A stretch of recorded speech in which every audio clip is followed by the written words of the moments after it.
Lektion 1: Shuttle Service. Hallo Anna, hast du überprüft, ob das Hotel einen Shuttle-Service anbietet? Hallo John. Ja, ich habe einige Nachforschungen angestellt und es stellt sich heraus, dass das Hotel einen Shuttle-Service anbietet. Das sind großartige Neuigkeiten. Ist es ein kostenloser Service oder gibt es eine Gebühr? Ich freue mich, Ihnen mitteilen zu können, dass der Shuttle-Service kostenlos ist. Es fallen keine zusätzlichen Kosten an. Das ist fantastisch. Es ist immer schön, eine bequeme und kostenlose Transportoption zu haben. Absolut. Es ist besonders vorteilhaft für Reisende, die die Stadt erkunden möchten, ohne sich Gedanken über die Transportkosten machen zu müssen. Auf jeden Fall. Außerdem kann uns die Nutzung des Hotelshuttles die Mühe ersparen, mit öffentlichen Verkehrsmitteln zu navigieren oder Taxis zu rufen.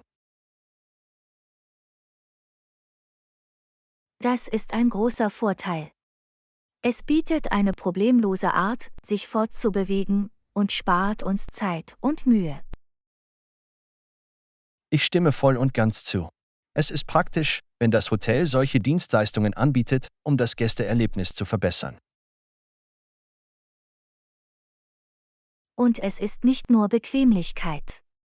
Der Shuttle-Service kann auch eine großartige Gelegenheit sein, mehr über die Umgebung zu erfahren. Das ist ein gutes Argument.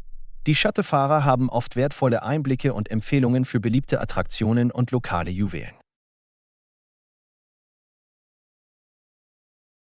Exakt. Sie können Insider-Tipps geben und uns helfen, das Beste aus unserem Aufenthalt zu machen. Es ist, als hätte man einen persönlichen Reiseleiter, aber ohne zusätzliche Kosten. Das ist definitiv ein Vorteil. Ich könnte nicht mehr zustimmen. Wir sollten den Shuttle-Service nutzen und die Stadt mit Leichtigkeit erkunden. Absolut. Lassen Sie uns diesen ergänzenden Service nutzen und einen stressfreien und angenehmen Aufenthalt verbringen. Klingt nach einem Plan. Steigen wir in den Shuttle und begeben wir uns auf spannende Abenteuer in der Stadt. Ich freue mich darauf. Danke, dass du nachgesehen und mich über den Shuttle-Service informiert hast. Lektion 2: Kulinarisches Missgeschick. Hallo Anna, ich habe gerade von diesem Gericht gebissen und es schmeckt schrecklich. Hast du den Fehler bemerkt, nachdem du ihn probiert hast? Hallo John. Oh nein, es tut mir leid, das zu hören. Lass es mich selbst probieren, um zu sehen, was schiefgelaufen ist. Ich danke dir. Ich bin mir nicht sicher, ob es an der Würze liegt oder ob versehentlich etwas anderes hinzugefügt wurde. Du hast recht. Es scheint einen ungewöhnlichen Geschmack zu geben. Ich glaube, ich habe versehentlich zu viel Salz hinzugefügt. Das könnte es sein. Es schmeckt übermäßig salzig. Gibt es eine Möglichkeit, das zu beheben? Ich kann versuchen, das auszugleichen, indem ich etwas Zitronensaft oder etwas Zucker hinzufüge, um der Salzigkeit entgegenzuwirken. Das ist eine gute Idee. Hoffentlich hilft es, den Geschmack zu verbessern. Lassen Sie mich die Anpassungen vornehmen und es noch einmal probieren. Ich möchte sicher gehen, dass es genau richtig ist. Nehmen Sie sich Zeit. Ich weiß deine Mühe zu schätzen, das Gericht zu retten. Ich habe die Anpassungen vorgenommen. Bitte versuche es erneut und lass mich wissen, ob es besser ist. Es ist jetzt viel besser geworden. Die Aromen sind ausgewogener und es ist nicht mehr übermäßig salzig.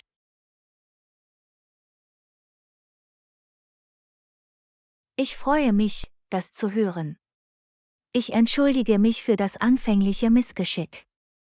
Danke für deine Geduld. Kein Problem. Solche Dinge passieren, und ich weiß es zu schätzen, dass Sie schnell daran gedacht haben, das Problem zu beheben. Das ist alles Teil des Lernprozesses. Wir können immer aus unseren Fehlern lernen und Verbesserungen vornehmen. Absolut. Durch Herausforderungen wie diese wachsen wir und werden besser in dem, was wir tun. Das ist eine großartige Perspektive. Ich werde beim nächsten Mal vorsichtiger sein, um ähnliche Pannen zu vermeiden. Fehler passieren. Das Wichtigste ist, wie wir mit ihnen umgehen und daraus lernen. Ich bin mir sicher, dass Ihre zukünftigen Gerichte noch köstlicher sein werden. Danke für deine Ermutigung. Ich werde mich weiter verbessern und nach kulinarischer Exzellenz streben. Ich habe keinen Zweifel, dass du das erreichen wirst. Machen Sie weiter so und lassen Sie sich nicht von kleinen Rückschlägen entmutigen. Ich schätze deine freundlichen Worte. Ich werde daran denken, positiv zu bleiben und weiter in der Küche zu experimentieren. Das ist der Geist. Erkunden Sie weiter und kreieren Sie kulinarische Köstlichkeiten. Ich freue mich darauf, in Zukunft mehr von Ihren köstlichen Kreationen zu probieren. Lektion 3: Naturparadies. Hallo Anna, hast du von dem neuen Nationalpark gehört? Andere sagen, es ist ein Paradies für Naturliebhaber und alle, die suchen. Hallo John. Ja, ich habe davon gehört. Der Park ist bekannt für seine atemberaubenden Landschaften und seine vielfältige Tierwelt. Das klingt unglaublich. Die Natur und die Ruhe, die sie mit sich bringt, haben mich schon immer angezogen. Es ist definitiv ein Ort, um sich zu entspannen und sich wieder mit der Natur zu verbinden. Die Schönheit des Parks ist beispiellos. Das kann ich mir vorstellen. Gibt es Wanderwege oder spezielle Aktivitäten, um den Park zu erkunden? Absolut. Der Park bietet ein Netz von gut gepflegten Wanderwegen für verschiedene Schwierigkeitsgrade. Das ist perfekt. Ich wandere gerne und bin gerne von der Schönheit der Natur umgeben. Dann erwartet Sie ein Leckerbissen. Die Wanderwege des Parks führen Sie durch üppige Wälder, kaskadierende Wasserfälle und malerische Aussichtspunkte. Es klingt wie ein wahr gewordener Traum. Ich kann es kaum erwarten, in eine so atemberaubende Umgebung einzutauchen. Und wenn Sie Glück haben, können Sie unterwegs sogar einige seltene Vogel- und Tierarten beobachten. Das wäre unglaublich. Ich liebe es, Wildtiere in ihren natürlichen Lebensräumen zu beobachten. Der Park ist bekannt für seine reiche Artenvielfalt. Es ist ein Paradies für Vogelbeobachter und Naturliebhaber. Ich werde mein Fernglas und meine Kamera mitbringen, um die Schönheit des Parks und seiner Bewohner einzufangen. Das ist eine tolle Idee. Sie werden viele Fotomöglichkeiten haben, um die Naturwunder des Parks zu präsentieren. Ich kann mir die atemberaubenden Landschaften und leuchtenden Farben bereits vorstellen. Es wird auch ein Paradies für Fotografie sein. Auf jeden Fall. Die natürliche Schönheit des Parks wird Sie dazu inspirieren, unvergessliche Momente festzuhalten. Ich freue mich wirklich auf diese Reise. Es ist eine Gelegenheit, sich vom geschäftigen Stadtleben zu lösen und in die Umarmung der Natur einzutauchen. Das verstehe ich vollkommen. Der Park bietet den perfekten Rückzugsort und die Verjüngung von Geist, Körper und Seele. Absolut. Ich bin dankbar für die Gelegenheit, ein solches Naturparadies zu erkunden. Es ist ein wahr gewordener Traum.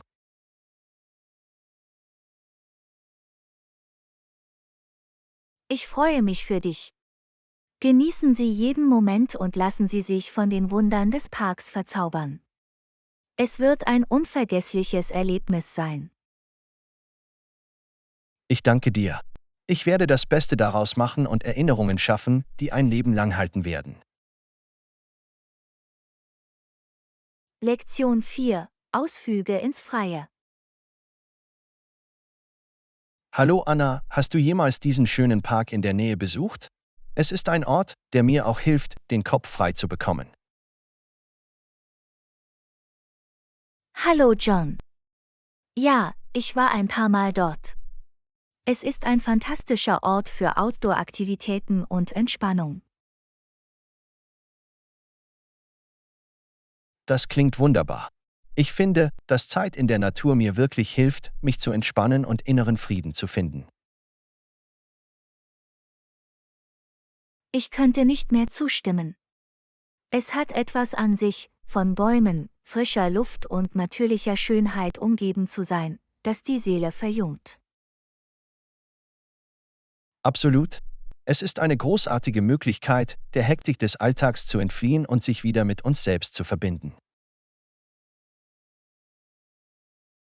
Es ist wie ein vorübergehender Rückzug vom Stress und den Sorgen der Welt. Die Natur hat eine Art, Dinge ins rechte Licht zu rücken. Ich hätte es selbst nicht besser sagen können. Es ist eine Erinnerung an die Einfachheit und Schönheit, die jenseits unseres schnelllebigen Lebens existiert. Und der Park bietet eine Vielzahl von Aktivitäten, die jeder genießen kann. Von Wandern und Radfahren bis hin zu Picknicks und Vogelbeobachtung. Das ist fantastisch. Ich liebe die Idee, die Wanderwege zu erkunden und in die Sehenswürdigkeiten und Geräusche der Natur einzutauchen. Sie haben die Qual der Wahl. Der Park verfügt über gut ausgeschilderte Wanderwege für unterschiedliche Schwierigkeitsgrade und malerische Aussichtspunkte entlang des Weges. Ich kann es kaum erwarten, diese Wege zu beschreiten und die atemberaubende Aussicht aus erster Hand zu erleben. Denken Sie daran, etwas Wasser und Snacks mitzubringen, besonders wenn Sie den ganzen Tag dort verbringen möchten. Guter Punkt. Für einen Tag voller Outdoor-Aktivitäten ist es unerlässlich, hydratisiert zu bleiben und neue Energie zu tanken. Und vergessen Sie nicht Ihre Sonnencreme und einen Hut, um sich vor den Sonnenstrahlen zu schützen. Sicherheit geht vor. Absolut, Sicherheit ist von größter Bedeutung. Ich werde sicherstellen, dass ich diese Gegenstände zusammen mit meiner Kamera packe, um die Erinnerungen festzuhalten. Das ist eine tolle Idee. Sie werden die Schönheit des Parks festhalten und diese Momente später noch einmal erleben wollen. Es wird ein abenteuerlicher Tag. Ich freue mich darauf, in die Natur und alles, was sie zu bieten hat, einzutauchen. Ich freue mich für dich.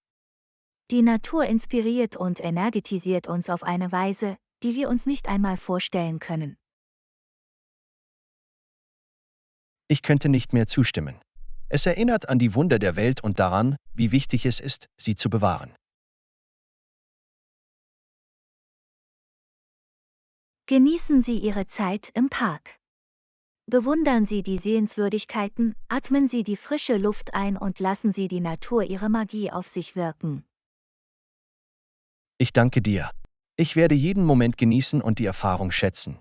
Die Natur ist wirklich die beste Therapie.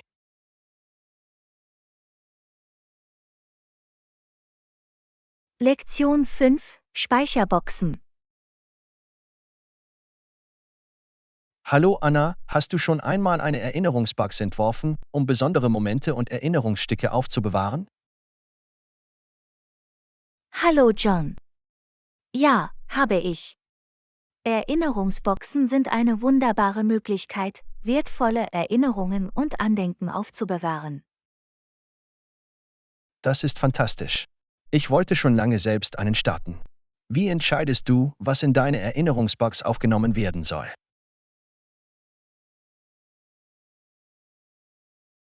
Es liegt wirklich an dir und daran, was in deinem Leben von Bedeutung ist. Ich füge gerne Fotos, Ticketscheine, handschriftliche Notizen und kleine Schmuckstücke hinzu. Das klingt nach einer großartigen Mischung von Artikeln. Es muss unglaublich sein, diese Erinnerungen immer wieder aufzurufen, wenn Sie die Schachtel öffnen. Absolut. Jeder Gegenstand erzählt eine Geschichte und weckt eine Flut von Emotionen und Erinnerungen, die mit diesem bestimmten Moment verbunden sind. Das kann ich mir vorstellen. Es ist, als würde man in die Vergangenheit reisen und diese kostbaren Momente noch einmal erleben. Exakt. Es ist eine greifbare Möglichkeit, an der Vergangenheit festzuhalten und die Essenz dieser besonderen Anlässe zu bewahren. Haben Sie spezielle Tipps zum Organisieren und Aufbewahren von Gegenständen in einer Speicherbox? Es ist hilfreich, Artikel nach Kategorien oder Themen zu sortieren. Du kannst kleine Behälter oder Beutel mit Reißverschluss verwenden, um die Dinge in der Box zu organisieren. Das ist eine tolle Idee. Die Kategorisierung von Artikeln wird es in Zukunft einfacher machen, sie zu finden und zu genießen. Es hilft auch, für jeden Artikel eine kurze Beschreibung zu kennzeichnen oder zu schreiben. Es fügt Kontext hinzu und macht die Erinnerungen lebendiger. Das werde ich auf jeden Fall im Hinterkopf behalten. Das Hinzufügen von Beschreibungen verbessert den Aspekt des Geschichtenerzählens, wenn Sie die Erinnerungen mit anderen teilen. Genau. Erinnerungsboxen sind nicht nur persönliche Schätze, sondern auch wunderbare Gesprächsstarter, wenn man Geschichten mit den Liebsten teilt. Das ist eine wunderbare Art, sich durch die Kraft der Erinnerungen mit anderen zu verbinden und eine Bindung zu ihnen aufzubauen. Absolut. Erinnerungen bringen Menschen zusammen und schaffen dauerhafte Verbindungen. Ich freue mich sehr darauf, jetzt meine eigene Erinnerungsbox zu starten. Es ist ein Projekt, das in den kommenden Jahren Freude bereiten wird. Ich freue mich für dich. Deine Erinnerungsbox wird eine Fundgrube wertvoller Momente sein und ein Spiegelbild deiner einzigartigen Reise sein. Ich danke dir. Ich schätze Ihre Führung und Ihren Enthusiasmus. Ich kann es kaum erwarten, dieses bedeutsame Unterfangen in Angriff zu nehmen. Lektion 6: Faktencheck. Hallo Anna, ich habe darüber nachgedacht, wie wichtig es ist, Informationen unabhängig zu überprüfen. In der heutigen Welt ist das von entscheidender Bedeutung. Hallo John. Ich stimme vollkommen zu. Bei so vielen verfügbaren Informationen ist es wichtig, die Fakten zu überprüfen und deren Richtigkeit sicherzustellen. Absolut. Wenn Sie sich ausschließlich auf die Meinungen anderer oder ungeprüfte Quellen verlassen, kann dies zu Fehlinformationen und Missverständnissen führen. Das ist ein berechtigtes Argument. Durch die Überprüfung von Fakten können wir fundierte Entscheidungen treffen und die Welt um uns herum besser verstehen. Es ermöglicht uns, Fakten von Fiktionen zu trennen und verhindert die Verbreitung falscher Informationen. Exakt. Es geht darum, kritisch zu denken und Verantwortung für die Informationen zu übernehmen, die wir konsumieren und teilen. Also, wie gehst du beim Faktencheck vor? Gibt es zuverlässige Quellen oder Strategien, die Sie verwenden? Eine effektive Strategie besteht darin, Informationen aus mehreren seriösen Quellen abzugleichen. Auf diese Weise können Sie alle Inkonsistenzen oder Vorurteile erkennen. Das macht Sinn. Es ist wichtig, Informationen aus einer Vielzahl vertrauenswürdiger Quellen zu sammeln, um einen umfassenderen Überblick zu erhalten. Darüber hinaus können Organisationen, die Fakten überprüfen, wertvolle Ressourcen sein. Sie sind darauf spezialisiert, Behauptungen zu überprüfen und Fehlinformationen zu entlarven. Das ist ein toller Vorschlag. Organisationen, die Fakten überprüfen, spielen eine entscheidende Rolle, wenn es darum geht, Genauigkeit zu fördern und die Menschen zur Rechenschaft zu ziehen. Ein weiterer hilfreicher Tipp ist die Bewertung der Glaubwürdigkeit der Quelle selbst. Achten Sie auf Fachwissen, Transparenz und die Verpflichtung zu einer unvoreingenommenen Berichterstattung. Das ist eine gute Richtlinie, die es zu befolgen gilt. Die Bewertung der Glaubwürdigkeit der Quelle trägt dazu bei, dass die Informationen zuverlässig und vertrauenswürdig sind. Es ist auch wichtig, sich unserer eigenen Vorurteile und Vorurteile bewusst zu sein. Sie können beeinflussen, wie wir Informationen interpretieren und wahrnehmen. Absolut. Das Erkennen und Hinterfragen unserer Vorurteile ermöglicht es uns, mit einer offeneren und kritischeren Denkweise an Informationen heranzugehen. Und wenn Sie auf etwas stoßen, das zu gut oder schockierend scheint, um wahr zu sein, lohnt es sich, es auf Fakten zu überprüfen, bevor Sie es weiter teilen. Kluger Rat. Sensationelle Schlagzeilen oder Clickbait-Schlagzeilen verschleiern oft die Wahrheit. Ein Faktencheck hilft uns also, zu vermeiden, dass Fehlinformationen unwissentlich verbreitet werden.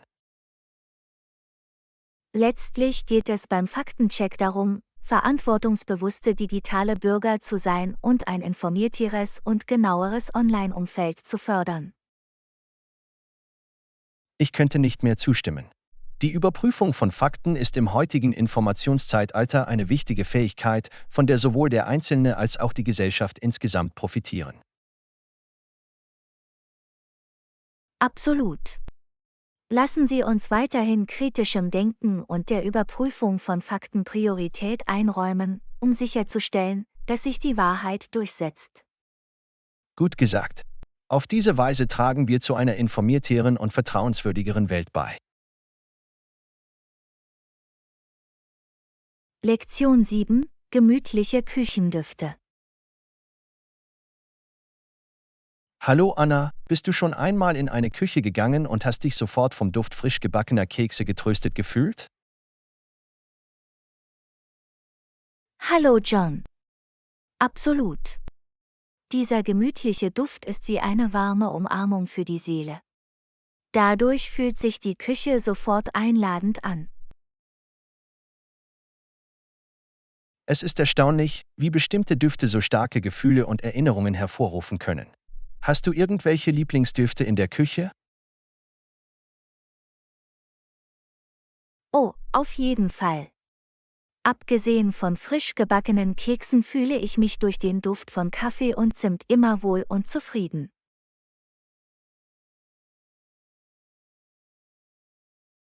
Ich stimme zu. Der Duft von Kaffee am Morgen ist ein herrlicher Start in den Tag und Zimt verleiht jedem Gericht einen Hauch von Wärme.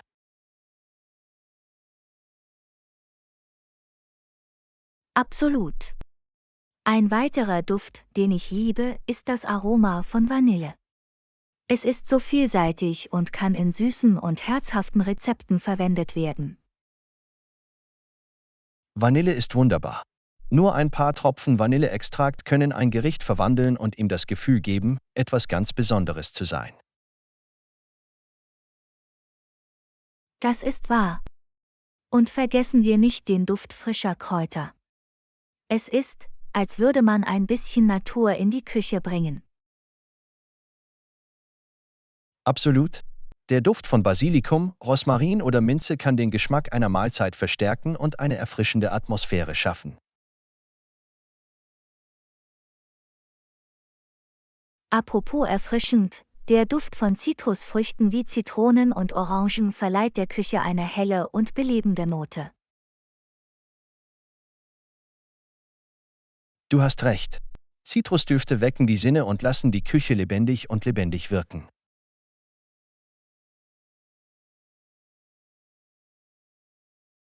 Und lassen Sie uns den beruhigenden Duft von frisch gebackenem Brot nicht übersehen. Es ist ein typischer Küchenduft, der die Luft mit Wärme erfüllt. Oh, ja. Der Geruch von Brot, das im Ofen gebacken wird, ist pure Glückseligkeit. Es ist wie eine Symphonie für die Nase und ein Versprechen von Köstlichkeit. In der Tat. Es ist unglaublich, wie Düfte uns in verschiedene Zeiten und Orte entführen, Erinnerungen wecken und neue schaffen können. Absolut. Die gemütlichen Düfte der Küche sorgen dafür, dass wir uns wie zu Hause fühlen und fördern unsere Liebe zum Essen und Kochen. Lektion 8: Traumurlaub. Hallo Anna, hast du jemals über dein Traumurlaubsziel nachgedacht? Hallo John. Absolut. Ich wollte schon immer ein tropisches Paradies mit unberührten Stränden und kristallklarem Wasser besuchen. Das klingt unglaublich. Ich kann mir schon vorstellen, wie ich unter einer Palme liege und die Sonne genieße. Welcher konkrete Ort kommt dir in den Sinn?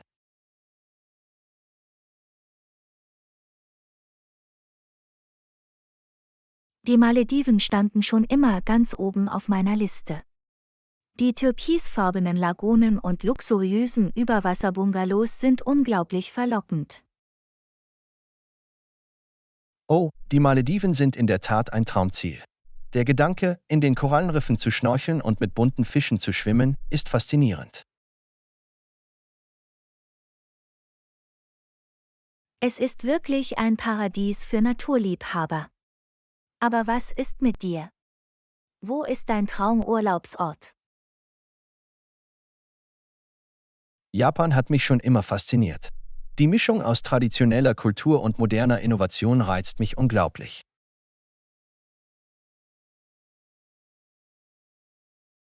Japan ist eine fantastische Wahl. Die Kirschblütenzeit und die alten Tempel machen es zu einem einzigartigen und bezaubernden Reiseziel. Absolut. Und die Küche. Ich habe gehört, dass das Sushi und die Ramen in Japan nicht von dieser Welt sind. Es ist der Traum eines Feinschmeckers, der wahr wird.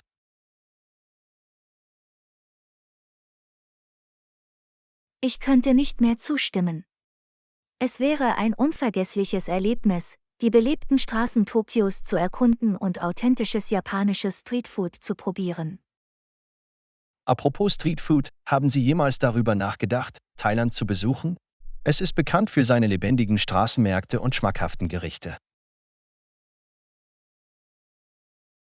Thailand steht definitiv auf meiner Reiseliste. Die reiche Kultur, die atemberaubenden Tempel und die köstliche thailändische Küche machen es zu einem Reiseziel, das man unbedingt besuchen muss. Ich könnte nicht mehr zustimmen. Und die atemberaubenden Strände in Orten wie Phuket und Krabi sind perfekt zum Entspannen und Erholen.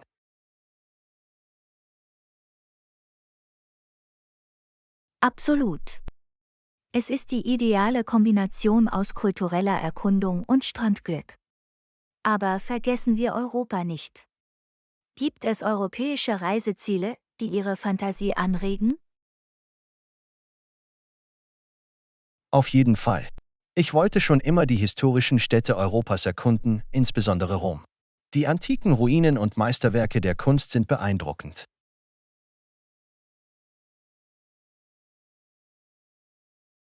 Rom ist unglaublich. Das Kolosseum, die Vatikanstadt und die köstliche italienische Küche machen es zu einem Traumziel für Geschichts- und Feinschmecker. Absolut. Es ist faszinierend, wie jedes Reiseziel eine einzigartige Mischung aus Geschichte, Kultur und kulinarischen Köstlichkeiten bietet. Lektion 9: Vorbereitung auf eine Wanderung. Hallo Anna, wie wäre es mit einem Frühstück, bevor wir zu unserer Wanderung aufbrechen? Hallo John. Das klingt nach einer großartigen Idee. Ich fühle mich schon hungrig. Was sollten wir zum Frühstück essen? Wie wäre es mit Rührei mit Toast und einer Beilage aus frischem Obst? Es ist eine sättigende und anregende Mahlzeit. Das klingt köstlich. Ich bereite die Rührei zu, während du den Toast fertig machst. Haben wir reife Früchte? Ja, wir haben Bananen und Erdbeeren. Sie werden unserem Frühstück einen schönen Hauch von Süße verleihen. Perfekt. Ich schneide die Früchte in Scheiben und ordne sie auf einem Teller an. Sollte ich auch heißen Kaffee oder Tee kochen? Auf jeden Fall. Eine Tasse heißen Kaffees ist der perfekte Begleiter für unser Frühstück und gibt uns einen zusätzlichen Energieschub. In Ordnung, ich brühe eine frische Kanne Kaffee. Sollte ich für alle Fälle Snacks für unsere Wanderung mitbringen? Ja, das ist eine gute Idee. Lass uns ein paar Müsli-Riegel und den Trailmix einpacken. Sie sind leicht und bequem zu tragen. Hört sich gut an. Ich hole ein paar Müsliriegel aus der Speisekammer und wir können ein paar Nüsse, Trockenfrüchte und Schokolade für die Trailmischung mischen. Hervorragend. So haben wir etwas zum Knabbern, falls wir während unserer Wanderung Hunger bekommen. Sollten wir auch ein paar Wasserflaschen mitbringen, um hydratisiert zu bleiben? Absolut. Wir sollten jeweils eine Wasserflasche haben, um sicherzustellen, dass wir während der gesamten Wanderung hydratisiert bleiben. In Ordnung. Ich fülle die Wasserflaschen auf und packe sie zusammen mit den Snacks in unsere Rucksäcke. Großartig. Dann sind wir startklar. Das Frühstück ist fertig, die Snacks sind eingepackt und wir haben jede Menge Wasser. Lass uns unsere Wanderung genießen. Einverstanden. Es wird ein fantastischer Tag voller Abenteuer und Erkundungen der Natur. Machen wir das Beste daraus. Absolut. Lassen Sie uns die Schönheit der Natur genießen und Erinnerungen schaffen, die Sie nicht vergessen werden. Los geht's! Lektion 10: Kulinarische Köstlichkeiten. Hallo Anna, hast du schon einmal versucht, Pilzrisotto mit Parmesankäse zuzubereiten? Hallo John. Das klingt unglaublich. Ich habe noch nie Risotto gemacht, aber ich bin bereit, es auszuprobieren. Wie machen wir es? Es ist eigentlich ganz einfach. Wir beginnen damit, die Champignons mit etwas Knoblauch und Butter anzubraten, bis sie goldbraun sind und duften. Das klingt köstlich. Was machen wir dann als nächstes? Als nächstes fügen wir den Arborio-Reis hinzu und kochen ihn 1 oder 2 Minuten lang, bis er gut mit Butter und Champignons überzogen ist. Ich verstehe. Und dann fügen wir nach und nach die Gemüse- oder Hühnerbrühe hinzu, oder? Exakt. Wir geben jeweils eine Schöpfkelle Brühe hinzu und rühren das Risotto um, bis die Flüssigkeit aufgenommen ist, bevor wir mehr hinzufügen. Das ist interessant. Das hilft dem Reis, alle Aromen aufzunehmen. Wie lange kochen wir es? Wir geben weiter Brühe hinzu und rühren etwa 20 Minuten lang, bis der Reis cremig und zart, aber immer noch leicht fest ist. Ich hab's. Und wann fügen wir den Parmesankäse hinzu? Wir fügen es gegen Ende hinzu, sobald der Reis gekocht ist. Der Käse schmilzt und verleiht dem Risotto eine reichhaltige und cremige Textur. Ich kann mir die Aromen schon vorstellen. Was ist mit Würzen? Müssen wir Kräuter oder Gewürze hinzufügen? Für einen frischen Kick können wir etwas gehackten frischen Thymian oder Petersilie hinzufügen. Eine Prise Salz und Pfeffer verstärken ebenfalls die Aromen. Das klingt perfekt. Ich freue mich darauf, Pilzrisotto mit Parmesankäse zuzubereiten. Es wird ein herrliches kulinarisches Abenteuer. Ich bin mir sicher, dass es fantastisch werden wird.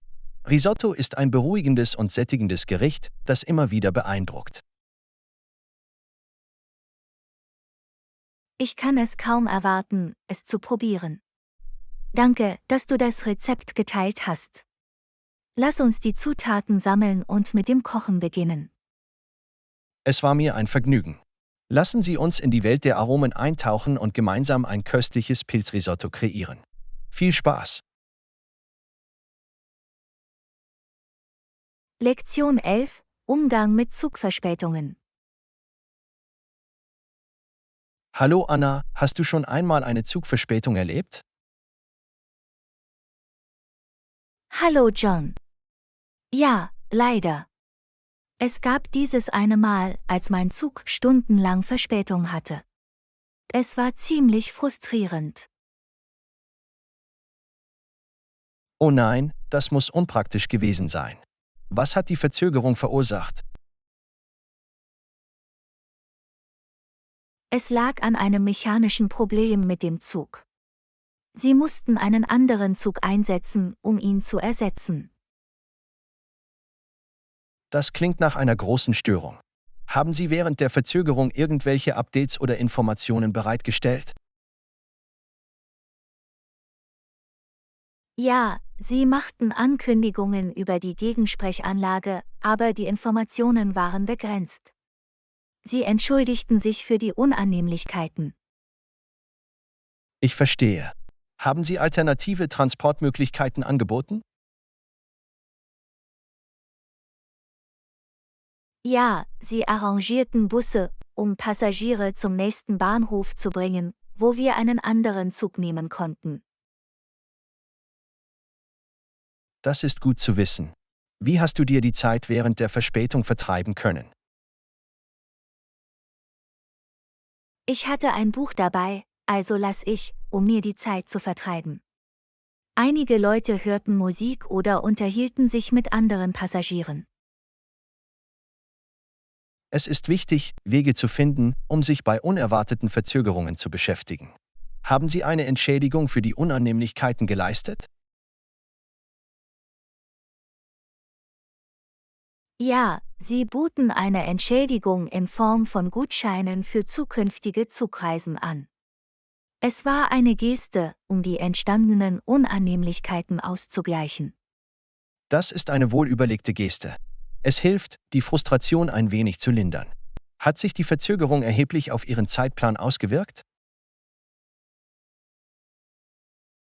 Ja, leider habe ich aufgrund der Verspätung ein wichtiges Meeting verpasst. Es war ziemlich enttäuschend.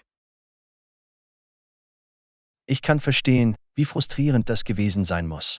Hatten Sie eine Möglichkeit, das Treffen zu verschieben? Ich habe die Teilnehmer des Treffens kontaktiert und die Situation erklärt. Zum Glück hatten sie Verständnis und haben es auf einen anderen Tag verschoben. Das ist ein Glück. Es ist wichtig, mit anderen zu kommunizieren, wenn sich unerwartete Verzögerungen auf unsere Pläne auswirken. Hoffentlich müssen Sie solche Verzögerungen nicht noch einmal erleben. Absolut. Es ist immer gut, auf Reisen auf unvorhergesehene Umstände vorbereitet zu sein. Ich hoffe auf reibungslose und problemlose Reisen in der Zukunft. In der Tat. Hoffen wir auf zuverlässigere Zugverbindungen und weniger Verspätungen. Sicher reisen.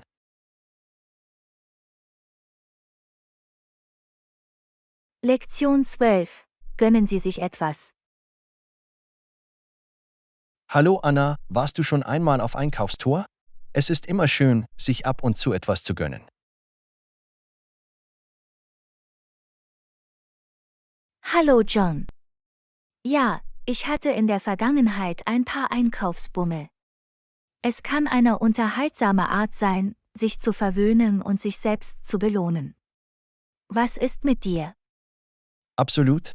Es fühlt sich toll an, etwas zu gönnen, auf das man ein Auge geworfen hat. Es ist eine Form der Selbstfürsorge und des Feierns. Ich stimme zu. Es ist wichtig, dass wir unsere harte Arbeit anerkennen und uns etwas gönnen, wenn wir Meilensteine erreicht haben. Was ist Ihre Lieblingsbeschäftigung, mit der Sie sich etwas gönnen? Ich gönne mir gerne neue Bücher. Ich liebe das Gefühl, durch neue Seiten zu blättern und in eine neue Geschichte einzutauchen.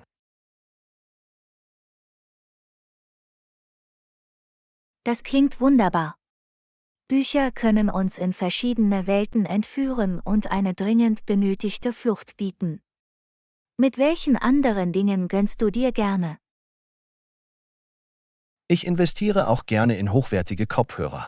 Eine gute Audioqualität verbessert mein Musik- und Podcast-Hörerlebnis.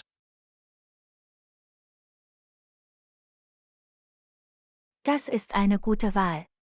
Gute Kopfhörer können einen erheblichen Unterschied darin machen, wie wir unsere Lieblingsmusik oder Podcasts genießen. Gibt es noch andere Genüsse, die Sie mit uns teilen möchten? Nun, ich habe eine Schwäche für Gourmet-Pralinen. Ich kann der Versuchung nicht widerstehen, einzigartige und exotische Aromen zu probieren. Oh, das kann ich nachvollziehen. Pralinen sind ein herrlicher Genuss, der sofort Freude bereiten kann. Haben Sie Tipps für einen erfolgreichen Einkaufsbummel? Ein Tipp wäre, vorher ein Budget festzulegen. Es hilft, zu hohe Ausgaben zu vermeiden und sorgt für ein Erlebnis ohne Schuldgefühle. Das ist ein kluger Ansatz. Es ist wichtig, ein Gleichgewicht zwischen dem Umgang mit uns selbst und der Berücksichtigung unserer Finanzen zu finden. Irgendwelche anderen Ratschläge? Ein weiterer Tipp ist, eine Wunschliste mit Artikeln zu erstellen, die Sie sich wirklich wünschen. Es hilft, Ihre Einkäufe zu priorisieren und verhindert impulsive Käufe. Das ist eine gute Strategie. Eine Wunschliste hält uns konzentriert und verringert die Wahrscheinlichkeit, dass wir unsere Einkäufe später bereuen. Vielen Dank, dass Sie diese Tipps geteilt haben. Du bist willkommen. Es ist immer eine Freude, Ideen auszutauschen. Denken Sie daran, sich selbst zu behandeln ist eine Art, sich selbst zu pflegen und unsere Erfolge zu feiern. Lektion 13: Fitness und Abenteuer. Hallo Anna, hast du eine neue Trainingsroutine begonnen? Hey, ich habe gehört, du hast ein neues Training angefangen. Hallo John. Ja, ich habe kürzlich an einem Fitnesskurs teilgenommen. Bisher war es ein großartiges Abenteuer. Was ist mit dir? Hast du in letzter Zeit etwas Neues ausprobiert? Das ist fantastisch. Das Ausprobieren neuer Trainingsroutinen kann aufregend sein. Was mich betrifft, so habe ich Wanderwege in meiner Gegend erkundet. Es ist eine wunderbare Art, aktiv zu bleiben und die Natur zu genießen. Das klingt nach einer Menge Spaß. Wandern ermöglicht es Ihnen, in die Schönheit der Natur einzutauchen und gleichzeitig ein gutes Training zu absolvieren. Irgendwelche Tipps für jemanden, der mit dem Wandern beginnen möchte? Definitiv. Beginne mit kürzeren und leichteren Trails, um deine Ausdauer aufzubauen. Stellen Sie sicher, dass Sie geeignetes Schuhwerk tragen und wichtige Dinge wie Wasser, Snacks und eine Karte einpacken. Danke für den Rat. Das behalte ich im Hinterkopf. Apropos Training, welche Art von Übungen machst du in deinem Fitnesskurs? In meinem Fitnesskurs machen wir eine Kombination aus Krafttraining und Cardioübungen. Es hilft, die allgemeine Fitness zu verbessern und Ausdauer aufzubauen.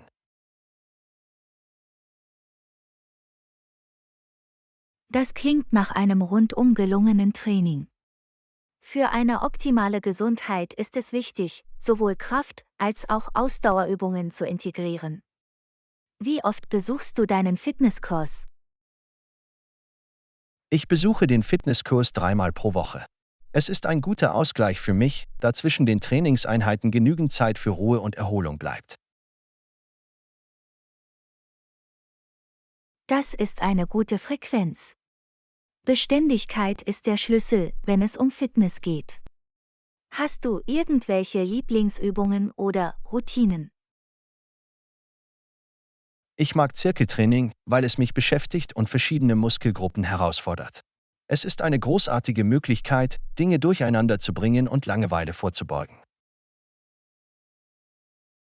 Zirkeltraining klingt intensiv, aber effektiv. Ich werde es versuchen müssen. Hattest du in letzter Zeit neben dem Training noch andere abenteuerliche Erlebnisse? Ja, ich habe letzten Monat einen Campingausflug gemacht. Es war ein unglaubliches Abenteuer, sich von der Technologie zu trennen und sich mit der Natur zu verbinden. Das klingt nach einem erfrischenden Kurzurlaub. Beim Camping können Sie sich entspannen und neue Energie tanken. Haben Sie während der Reise irgendwelche Outdoor-Aktivitäten gemacht? Absolut. Wir sind auf einem nahegelegenen See Kajak gefahren und auf den umliegenden Wanderwegen gewandert. Es war eine perfekte Mischung aus Entspannung und Abenteuer.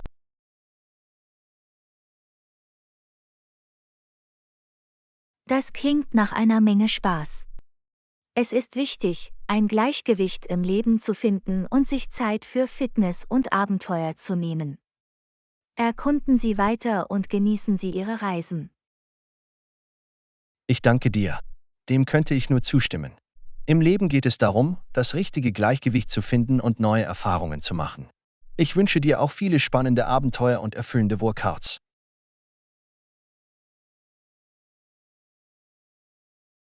Lektion 14: Effektive Kommunikation. Hallo Anna, hast du neue Strategien für effektive Kommunikation gelernt? Denken Sie daran, zu kommunizieren und ehrlich miteinander umzugehen. Hallo John. Ja, ich habe daran gearbeitet, meine Kommunikationsfähigkeiten zu verbessern. Es ist wichtig, dass wir uns klar ausdrücken und aktiv zuhören. Wie steht's mit dir? Absolut. Effektive Kommunikation ist der Schlüssel zum Aufbau starker Beziehungen. Ich habe etwas über aktives Zuhören und die Macht nonverbaler Hinweise gelernt. Es ist faszinierend.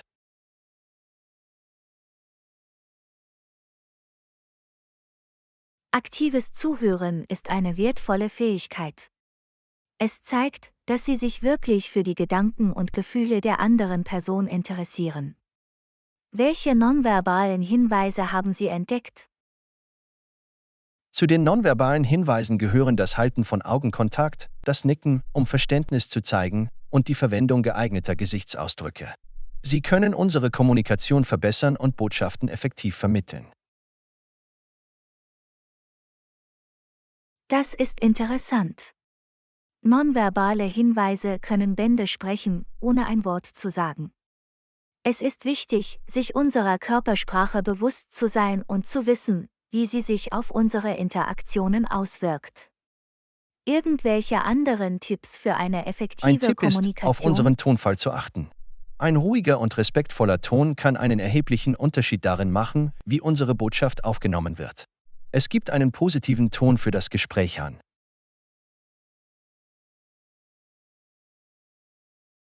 Das ist ein gutes Argument.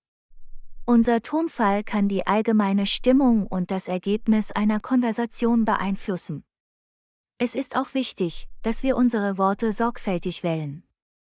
Wie wäre es mit dem Umgang mit Meinungsverschiedenheiten? Wenn es um Meinungsverschiedenheiten geht, ist es wichtig, ruhig und respektvoll zu bleiben. Aktives Zuhören wird in diesen Zeiten noch wichtiger. Wir sollten uns bemühen, die Perspektive der anderen Person zu verstehen.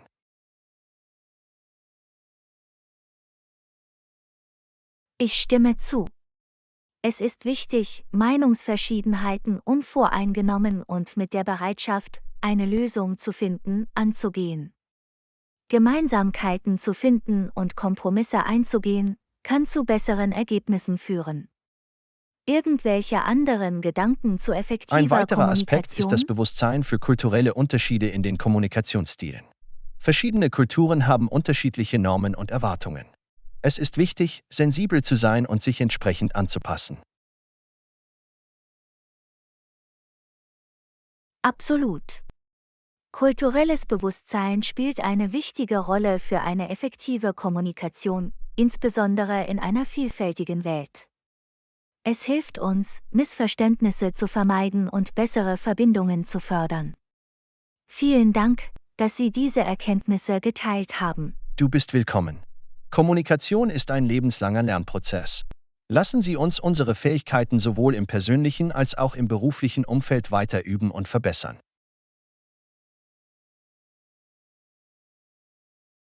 Ich könnte nicht mehr zustimmen. Effektive Kommunikation ist eine wertvolle Fähigkeit, die sich positiv auf alle Bereiche unseres Lebens auswirken kann. Auf den Aufbau sinnvoller Verbindungen durch bessere Kommunikation. Prost darauf. Lasst uns weiter lernen und wachsen. Ich wünsche Ihnen erfolgreiche und herzliche Gespräche. Passt auf euch auf.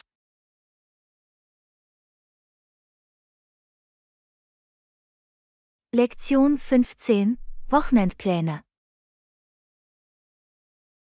Hallo Anna, wie auch immer, irgendwelche Pläne für das Wochenende? Es ist immer schön, etwas zu haben, auf das man sich freuen kann. Hallo John.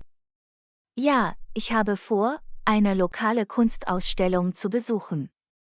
Ich liebe es, verschiedene Kunstformen zu erkunden. Was ist mit dir?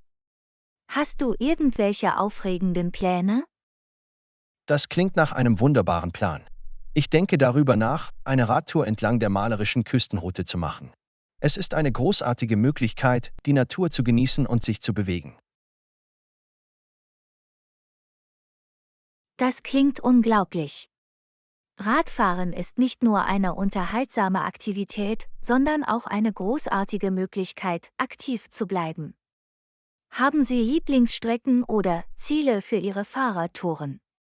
Ich fahre gerne am Strand entlang, mit der Meeresbrise und der schönen Aussicht. Es gibt auch einen nahegelegenen Park mit einem speziellen Radweg, den ich oft besuche. Es ist friedlich und heiter.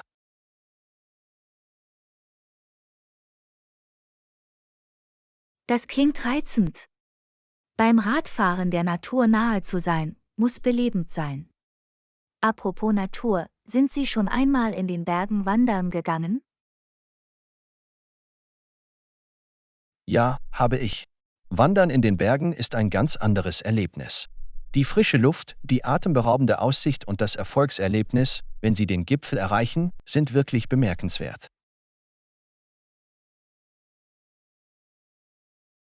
Das klingt nach einem herausfordernden, aber lohnenden Abenteuer. Ich wollte schon immer mal versuchen, in den Bergen zu wandern. Irgendwelche Tipps für Anfänger wie mich? Unbedingt. Beginne mit kürzeren und leichteren Trails und erhöhe den Schwierigkeitsgrad schrittweise. Achten Sie darauf, geeignetes Schuhwerk zu tragen und wichtige Dinge wie Wasser, Snacks und ein Erste-Hilfe-Set mitzunehmen.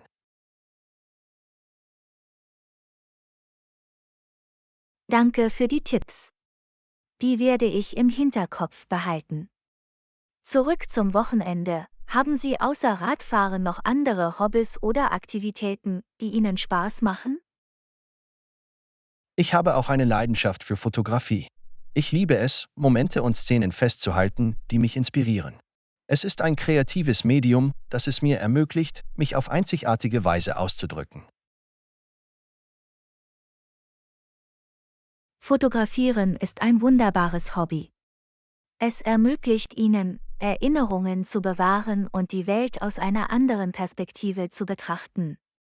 Haben Sie irgendwelche Lieblingsmotive oder Themen für Ihre Fotos? Ich fotografiere gerne Landschaften, besonders in der goldenen Stunde, wenn die Beleuchtung magisch ist. Ich liebe es auch, ehrliche Momente von Menschen zu fotografieren, da es ihre echten Emotionen einfangen kann. Das klingt fantastisch. Landschaften und ehrliches Fotografieren können wirklich faszinierend sein. Ich werde die Fotografie auch als Hobby entdecken müssen. Danke, dass du deine Erkenntnisse geteilt hast. Du bist willkommen. Fotografie ist eine wunderschöne Art, sich auszudrücken. Ich bin sicher, du wirst es genießen. Denken Sie daran, das Wichtigste ist, Spaß zu haben und Ihrer Kreativität freien Lauf zu lassen.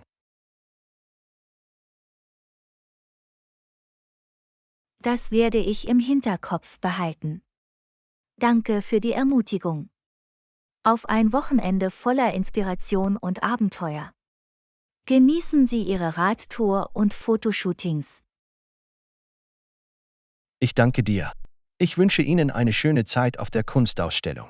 Lassen Sie uns das Beste aus unseren Wochenenden machen und unvergessliche Erlebnisse schaffen.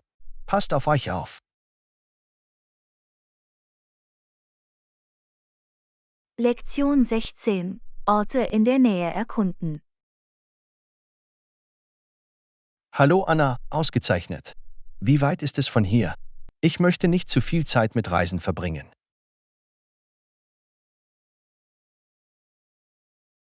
Hallo John. Es ist eigentlich ziemlich nah dran. Es ist nur etwa eine 20-minütige Fahrt von hier entfernt. Es ist ein günstiger Ort für einen Kurzurlaub. Was denkst du darüber nach zu tun?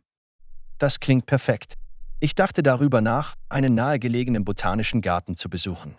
Ich habe gehört, dass es ein wunderschöner Ort mit verschiedenen Pflanzenarten und atemberaubenden Landschaften ist. Das klingt nach einem wunderbaren Plan. Die Erkundung eines botanischen Gartens kann eine friedliche und erfrischende Erfahrung sein. Gibt es eine Eintrittsgebühr für den Garten? Ja, es gibt eine Eintrittsgebühr, aber sie ist durchaus angemessen. Es lohnt sich auf jeden Fall, wenn man bedenkt, welche Schönheit und Ruhe Sie dort erleben können. Außerdem unterstützt es die Pflege des Gartens.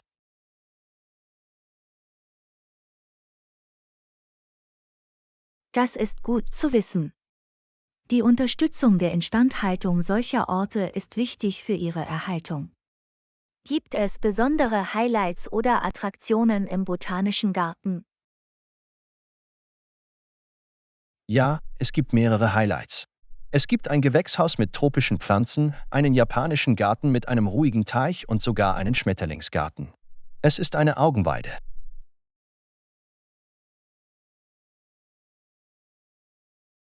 Wow, es hört sich an, als wäre für jeden etwas dabei. Die Vielfalt der Attraktionen macht es noch interessanter. Gibt es eine bestimmte Jahreszeit, in der der Garten am schönsten ist? Der Garten ist das ganze Jahr über wunderschön, aber Frühling und Sommer sind besonders lebendig. Die blühenden Blumen und das üppige Grün schaffen eine atemberaubende Atmosphäre. Es ist ein unvergesslicher Anblick. Ich kann mir die leuchtenden Farben und duftenden Blumen vorstellen. Es muss ein Genuss für die Sinne sein. Gibt es zusätzliche Aktivitäten oder Annehmlichkeiten im Garten? Ja, es gibt ein Café, in dem Sie einen Snack oder eine Tasse Kaffee genießen können. Sie bieten auch Führungen an, wenn Sie mehr über die Pflanzen und ihre Geschichte erfahren möchten. Das ist toll zu hören. Ein Kaffee und Führungen tragen zum Gesamterlebnis bei. Es ist eine perfekte Gelegenheit, gleichzeitig zu lernen und zu entspannen. Ist das Fotografieren im Garten erlaubt? Ja, das Fotografieren ist für den persönlichen Gebrauch erlaubt. Es ist ein großartiger Ort, um atemberaubende Naturaufnahmen zu machen. Achten Sie nur auf andere Besucher und vermeiden Sie es, die Pflanzen und Wildtiere zu stören. Das ist gut zu wissen. Ich werde sicherstellen, dass ich einige schöne Momente festhalte und dabei die Umgebung respektiere. Danke, dass du all diese Informationen geteilt hast. Du bist willkommen. Ich freue mich, Ihnen die Einzelheiten geben zu können. Ich bin sicher, Sie werden eine unvergessliche Zeit bei der Erkundung des Botanischen Gartens haben. Viel Spaß bei Ihrem Besuch. Ich danke dir. Darauf freue ich mich. Es ist immer aufregend, neue Orte in der Nähe von zu Hause zu entdecken. Hab einen schönen Tag und pass auf dich auf. Ich danke dir. Passen Sie auf sich auf und genießen Sie jeden Moment Ihres Besuchs. Wenn Sie weitere Empfehlungen benötigen, zögern Sie nicht, nachzufragen. Bis zum nächsten Mal. Lektion 17: Fitnessroutine.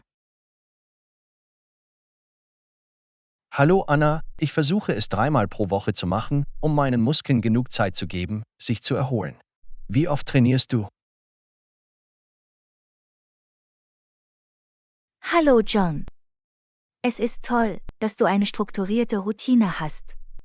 Ich strebe mindestens 4 Tage die Woche an und mische Cardio und Krafttraining. Es hilft mir, voller Energie zu bleiben und einen gesunden Lebensstil aufrechtzuerhalten. Das ist beeindruckend. Es ist wichtig, ein Gleichgewicht zwischen Bewegung und Ruhe zu finden. Welche Art von Cardioübungen nehmen Sie normalerweise in Ihre Routine auf?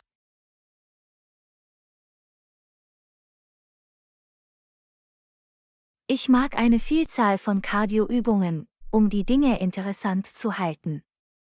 Laufen, Radfahren und Tanzen sind einige meiner Favoriten. Es ist eine großartige Möglichkeit, meine Herzfrequenz zu erhöhen und Kalorien zu verbrennen. Das sind hervorragende Entscheidungen.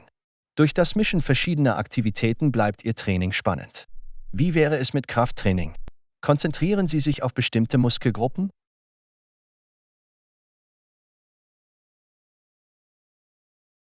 Ja, ich trainiere während meines Krafttrainings gerne verschiedene Muskelgruppen. Normalerweise schließe ich Übungen für meine Arme, Beine und meinen Rumpf ein. Es hilft mir, Kraft aufzubauen und meine allgemeine Fitness zu verbessern. Das ist klug. Die Arbeit an verschiedenen Muskelgruppen sorgt für ein abgerundetes Training. Folgst du einem bestimmten Programm oder erstellst du deine eigenen Übungen?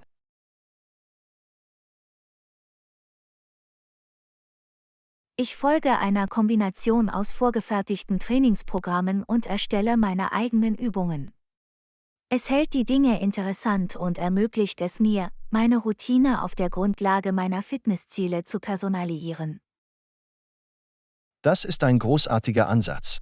Die Personalisierung Ihrer Routine hilft Ihnen, motiviert und konzentriert zu bleiben.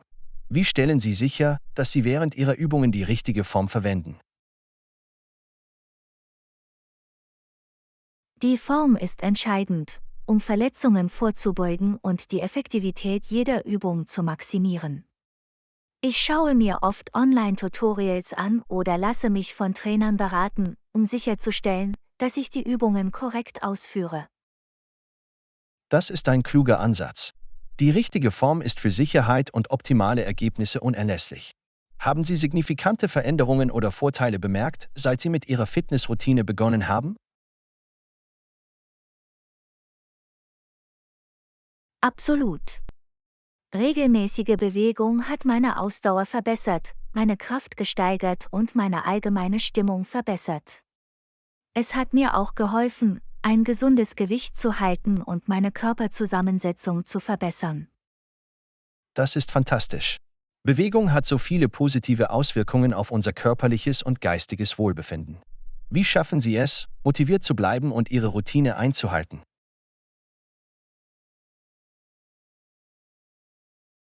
Motiviert zu bleiben kann eine Herausforderung sein, aber ich finde, dass das Setzen realistischer Ziele, das Verfolgen meiner Fortschritte und das Finden von Trainingspartnern oder der Beitritt zu Fitness-Communities mich zur Rechenschaft ziehen und motivieren. Das sind hervorragende Strategien. Rechenschaftspflicht und Unterstützung können einen großen Unterschied machen, wenn es darum geht, konsistent zu bleiben. Hast du irgendwelche Tipps für jemanden, der anfangen möchte, regelmäßig Sport zu treiben? Sicher. Beginnen Sie mit kleinen, erreichbaren Zielen und erhöhen Sie schrittweise die Intensität und Dauer Ihres Trainings. Finden Sie Aktivitäten, die Ihnen Spaß machen, und denken Sie daran, auf Ihren Körper zu hören und sich Ruhetage zu gönnen. Das sind wertvolle Tipps.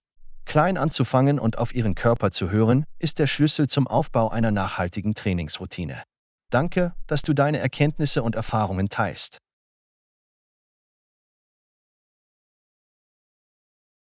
Lektion 18 Urlaubsplanung. Hallo Anna, die Planung eines Urlaubs kann überwältigend sein. Was sind einige wichtige Dinge, die Sie bei der Organisation einer Reise beachten müssen?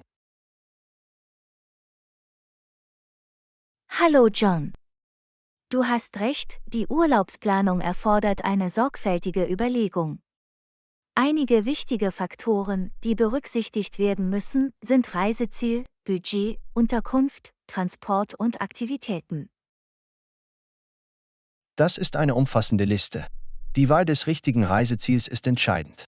Wie entscheiden Sie sich normalerweise für ein Reiseziel für Ihren Urlaub?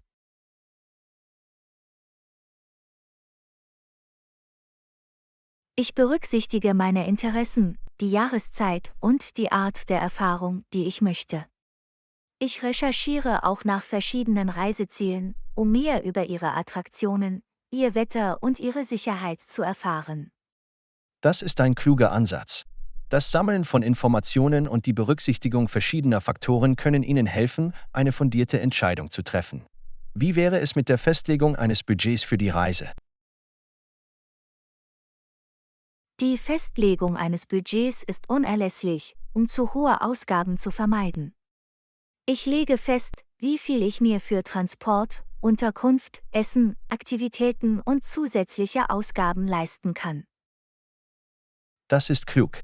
Ein klares Budget hilft Ihnen, Ihre Ausgaben zu priorisieren und Ihre Ressourcen optimal zu nutzen. Wie wäre es mit der Suche nach einer geeigneten Unterkunft? Die Suche nach einer geeigneten Unterkunft hängt vom Reiseziel und den persönlichen Vorlieben ab. Ich berücksichtige Faktoren wie Lage, Ausstattung, Preis und Bewertungen von früheren Gästen. Dies sind wichtige Faktoren, die es zu berücksichtigen gilt. Lage und Ausstattung können Ihr Gesamterlebnis stark beeinflussen. Wie gehen Sie normalerweise mit Transportarrangements um?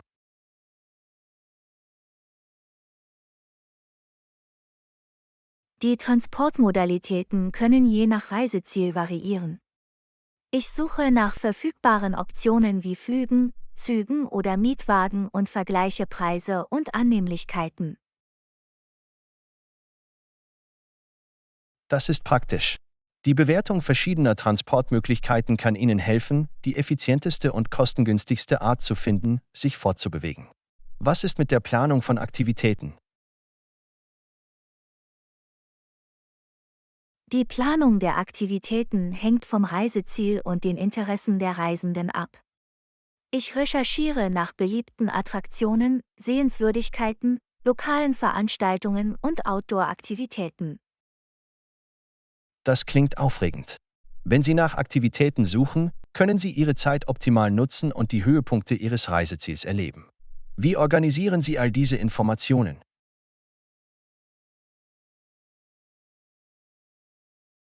Um organisiert zu bleiben, erstelle ich eine Reiseroute mit allen notwendigen Details wie Flugzeiten, Hotelreservierungen und geplanten Aktivitäten. Es hilft mir, während der Reise auf dem richtigen Weg zu bleiben. Das ist eine tolle Idee. Eine Reiseroute stellt sicher, dass Sie nichts Wichtiges verpassen und hilft Ihnen, Ihre Zeit optimal zu nutzen. Vielen Dank, dass Sie Ihre Erkenntnisse geteilt haben. Du bist willkommen. Ich freue mich, dass ich helfen konnte. Urlaubsplanung kann mit dem richtigen Ansatz Spaß machen und aufregend sein. Wenn Sie weitere Fragen haben oder weitere Ratschläge benötigen, können Sie diese gerne stellen. Frohes Reisen! Ich danke dir. Ihre Tipps und Ratschläge waren von unschätzbarem Wert. Ich schätze Ihre Hilfsbereitschaft. Ich melde mich auf jeden Fall, wenn ich mehr Beratung benötige. Hab einen fantastischen Tag.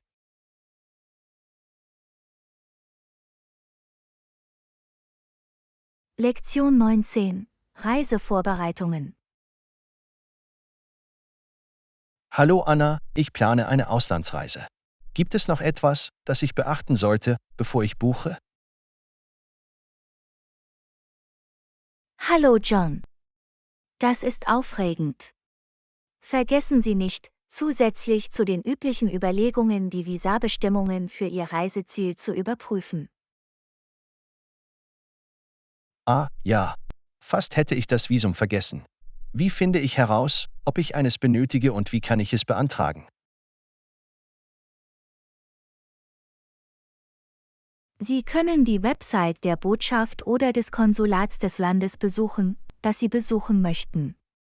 Sie informieren Sie über die Visabestimmungen und das Antragsverfahren. Das macht Sinn. Ich werde auf der Website der Botschaft nach den notwendigen Visa-Informationen suchen.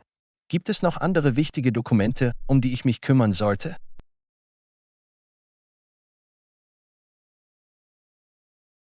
Absolut. Vergessen Sie nicht sicherzustellen, dass Ihr Reisepass noch mindestens 6 Monate nach Ihrem geplanten Rückreisedatum gültig ist. Es ist auch eine gute Idee, Kopien wichtiger Dokumente wie Ihres Reisepasses und Ihrer Reiseversicherung anzufertigen. Guter Punkt. Ich überprüfe das Ablaufdatum meines Reisepasses noch einmal und mache Kopien aller wichtigen Dokumente, bevor ich gehe. Was ist mit einer Reiseversicherung? Ist sie notwendig?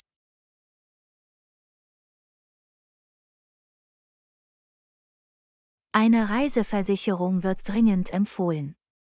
Sie deckt unerwartete Ereignisse wie medizinische Notfälle, Reisestornierungen oder verlorenes Gepäck ab. Es ist besser, vorbereitet zu sein. Ich verstehe. Ich werde auf jeden Fall eine Reiseversicherung in Betracht ziehen, um mich vor unvorhergesehenen Umständen zu schützen. Gibt es noch etwas, das ich beachten sollte?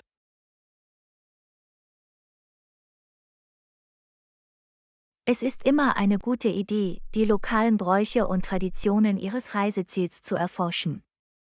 Der Respekt vor der lokalen Kultur ist von großer Bedeutung und kann Ihr Erlebnis verbessern. Das ist ein toller Tipp. Ich werde mich mit den lokalen Gepflogenheiten vertraut machen, um sicherzustellen, dass ich respektvoll bin und kulturelle Missverständnisse vermeide. Danke. Du bist willkommen.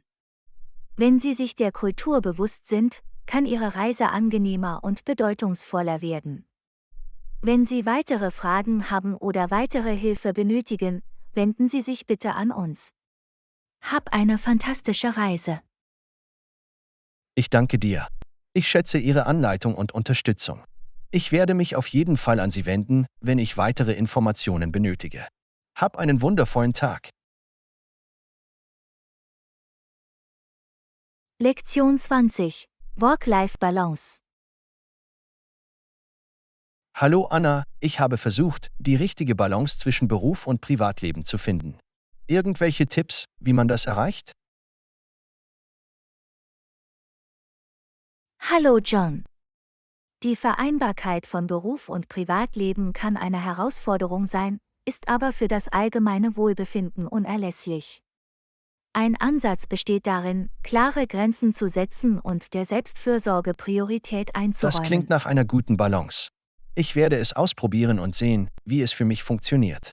Wie gehst du persönlich mit deiner Work-Life-Balance um? Ich stelle sicher, dass ich eine Routine einrichte und mich daran halte. Ich plane bestimmte Zeit für Arbeit, Familie, Hobbys und Entspannung ein. Es hilft mir, das Gefühl der Kontrolle zu behalten und Burnout zu vermeiden. Das ist eine großartige Strategie. Eine strukturierte Routine kann ein Gefühl der Stabilität vermitteln und verhindern, dass die Arbeit alle Aspekte des Lebens übernimmt. Wie wäre es, wenn Sie in der Freizeit von der Arbeit abschalten? Es ist wichtig, sich von der Arbeit zu trennen, wenn Sie Feierabend haben. Ich schalte Benachrichtigungen aus, vermeide es, E-Mails zu checken und widme meine Zeit den Aktivitäten, die mir Spaß machen, und der Zeit, die ich mit meinen Lieben verbringe. Das macht Sinn.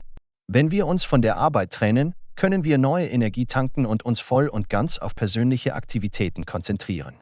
Wie gehen Sie mit arbeitsbedingtem Stress um? Wenn ich mich gestresst fühle, praktiziere ich Techniken zur Stressbewältigung wie tiefes Atmen, Bewegung und Achtsamkeit. Ich achte auch darauf, regelmäßig Pausen einzulegen und Aktivitäten zur Selbstpflege zu priorisieren. Das sind großartige Strategien. Die Pflege unseres geistigen und körperlichen Wohlbefindens ist für den Umgang mit arbeitsbedingtem Stress unerlässlich. Wie wäre es, realistische Erwartungen zu setzen? Es ist wichtig, realistische Erwartungen zu setzen. Es ist wichtig, unsere Grenzen zu kennen und sie effektiv zu kommunizieren. Es kann auch hilfreich sein, zu lernen, bei Bedarf Nein zu sagen und Aufgaben zu delegieren. Das ist eine wertvolle Lektion. Wenn wir lernen, Nein zu sagen und Aufgaben zu delegieren, können wir verhindern, dass wir zu viel übernehmen und uns überfordert fühlen. Vielen Dank, dass Sie Ihre Erkenntnisse geteilt haben. Du bist willkommen. Die Vereinbarkeit von Beruf und Privatleben ist ein fortlaufender Prozess, aber es lohnt sich, danach zu streben. Wenn Sie weitere Fragen haben oder weitere Ratschläge benötigen, können Sie diese gerne stellen. Viel Glück! Ich danke dir. Ihre Beratung war von unschätzbarem Wert. Ich schätze Ihre Unterstützung. Ich melde mich auf jeden Fall, wenn ich weitere Hilfe benötige. Hab einen fantastischen Tag.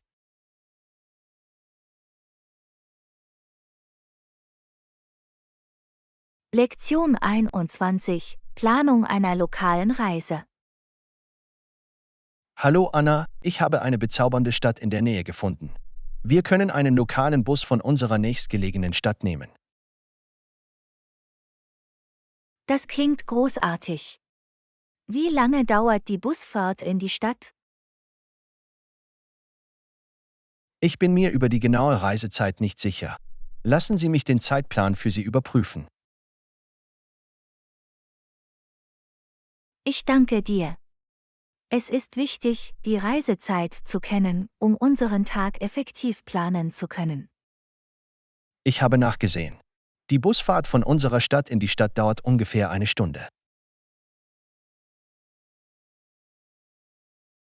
Das ist nicht so schlimm.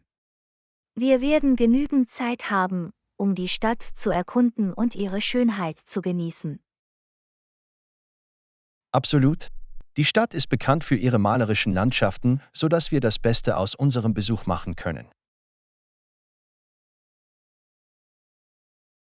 Ich freue mich darauf, den Charme der Stadt zu erleben. Gibt es bestimmte Orte, die wir besuchen sollten? Ja, es gibt einen örtlichen Park mit atemberaubenden Gärten, den wir nicht verpassen sollten. Das klingt wunderbar. Die Erkundung des Parks ermöglicht es uns, die natürliche Schönheit der Stadt zu schätzen. In der Tat. Wir können auch einen gemütlichen Spaziergang durch das Stadtzentrum machen und lokale Geschäfte und Cafés besuchen. Das klingt nach einem Plan. Es wird schön sein, in die lokale Atmosphäre einzutauchen und lokale Köstlichkeiten zu probieren. Absolut. Das Probieren lokaler Gerichte ist immer ein Höhepunkt jeder Reise. Ich freue mich darauf.